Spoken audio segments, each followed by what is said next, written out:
Hello and welcome. I'm Charles Pellegrin. You're watching People in Profit on France 24. Coming up this week, as developing economies need more financial support to deal with climate change, we'll see the crucial role the private sector can play in the green transition with the head of the International Finance Corporation. As war breaks out between Hamas and Israel, we take stock of the damage the blockade on Gaza Strip has done to the local economy. Saddled with debt and soaring costs, a large number of Japanese business owners are having to declare bankruptcy in an increasingly unforgiving economic climate. First off, we head to Marrakech in Morocco, where the World Bank and International Monetary Fund are holding their annual meetings this week. The last time the African continent was host to such an event was in 1973. When 50 years later, the mission of these banks is the same: providing the finances necessary to durably alleviate poverty and properly face the climate crisis. The International Finance Corporation, part of the World Bank Group, is working towards that aim by focusing on supporting developing economies' private sectors. In fiscal year 2023, they secured their largest volume of investments in history, over $43 billion, 14 of which were directed towards climate financing, also a record. The managing director of the IFC, Makhtar Diop, joins us now from Marrakech to share his insights on the role the private sector has to play in development and climate change resilience. Mr. Diop, thank you for being with us on People in Profit. First off, the IFC mobilized its largest ever amount of climate financing this fiscal year. We mentioned it just before. Can you give us a clearer sense of what this term climate financing actually means? You have community energy projects in the DRC, solar farm projects in Uzbekistan. Yeah, exactly. Thank you very much.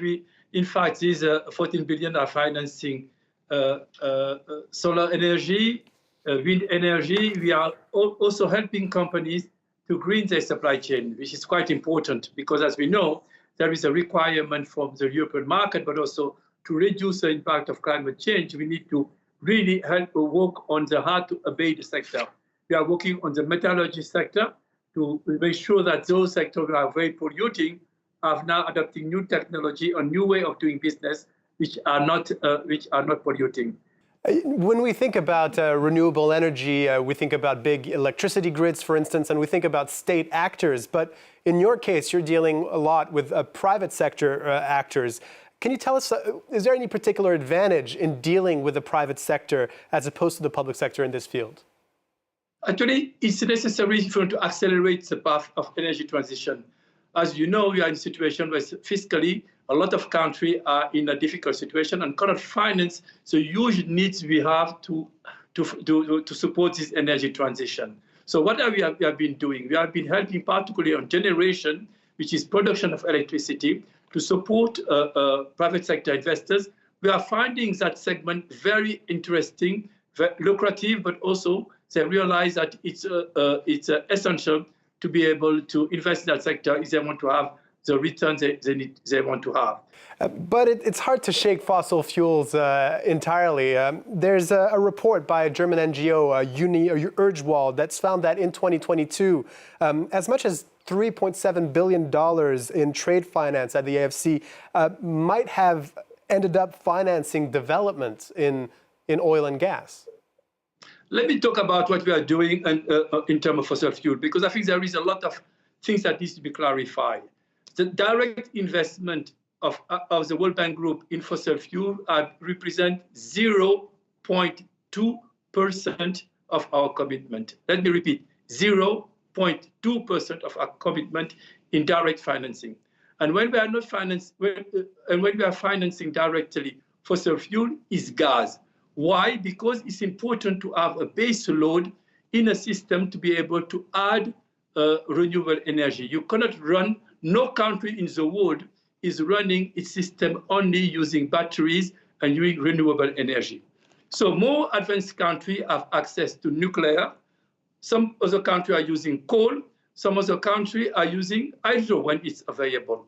But for the countries, developing countries who don't have access to nuclear, or don't want to do nuclear, who don't want to do coal, and who don't have hydro, So only option they have to be able to have a base load and build on it a significant amount of renewable energy is gas to power.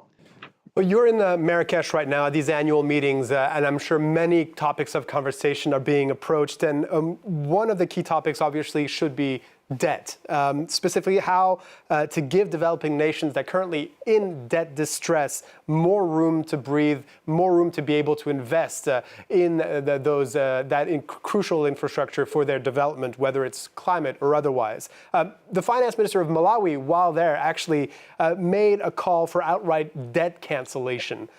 What's your take on this? The mechanisms that were put in place in the past worked well and served a lot.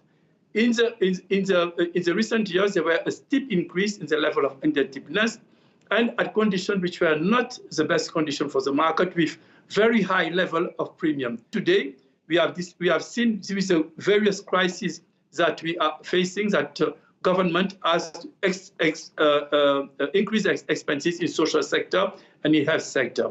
And there is a framework that will be put in place by the World Bank with IMF to be able to address those issues and to do it in an orderly way. Makhtar Diop is the managing director of the IFC, the International Finance Corporation. Thanks for being with us. Thank you very much, Mr. Perra.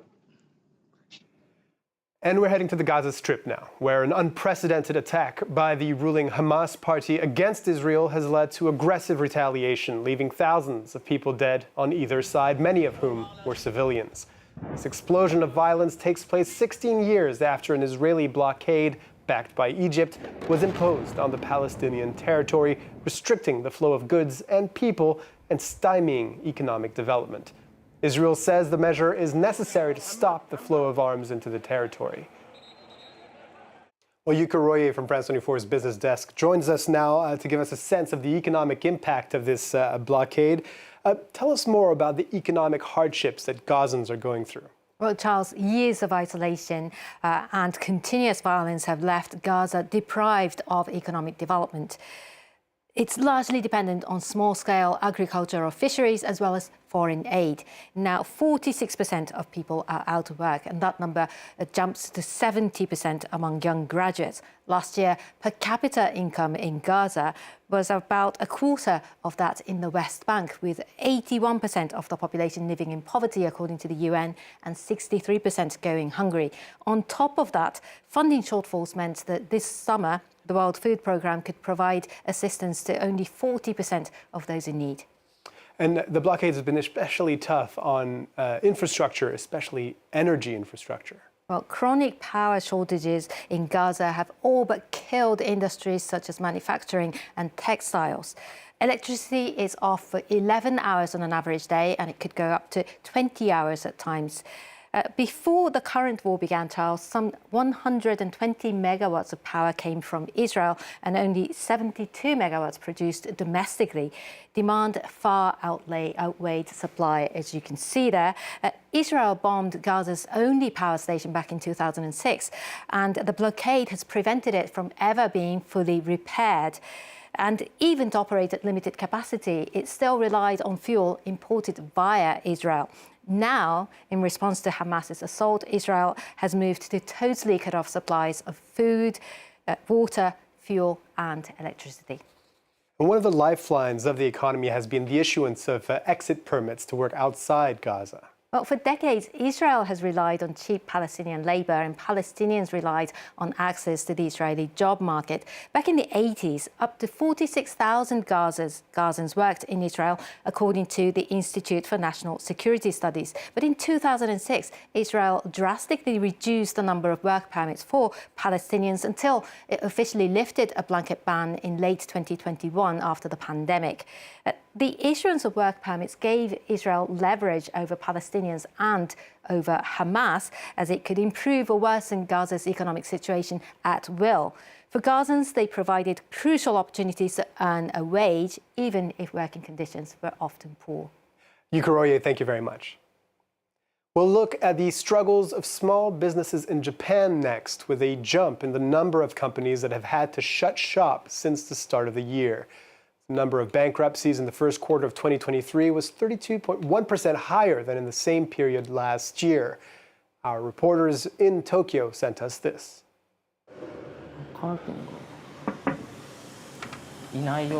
I don't think anybody is here. This company no longer exists. I see the director's office, the empty chair. Since everything is still in good condition, I imagine it's pretty recent. Akiyoshi Niki works for a firm that reports bankruptcies to the government. His job is to check that former employees have vacated the premises. It's been a busy month. This is the 17th bankruptcy he's witnessed. Last year, 492 companies went bankrupt in August. This year, there were 760. That's 50% more. 3 sectors have been particularly hard hit: construction, restaurants and manufacturing. Have you raised your prices? Yes, we made some little changes on our menus. This restaurateur has been struggling since the end of the COVID-19 pandemic. She's saddled with loans she can't repay, so she's turned to a bank that specializes in helping small businesses. He made some recommendations to help manage my staffing shortage in particular. Also, the ingredients I use for the menu have increased, so he offered to raise the price to make a profit. Oya's restaurant is not the only company finding it difficult to get back on its feet. They blame their predicament on several factors.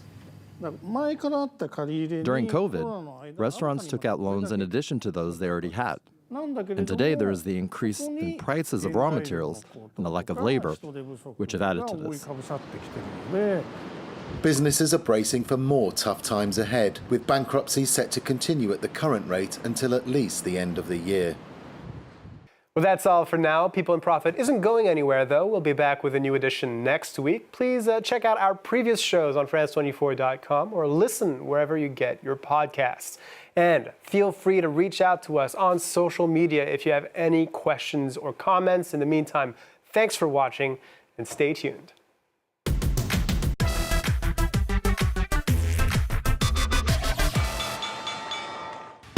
It may be the world's most famous transmission tower, but it's what we put in to the France 24 debate that makes it unique. Join us at that crossroads where differing perspectives meet to argue the point about the stories that matter to you. The debate here on France 24 and France24.com.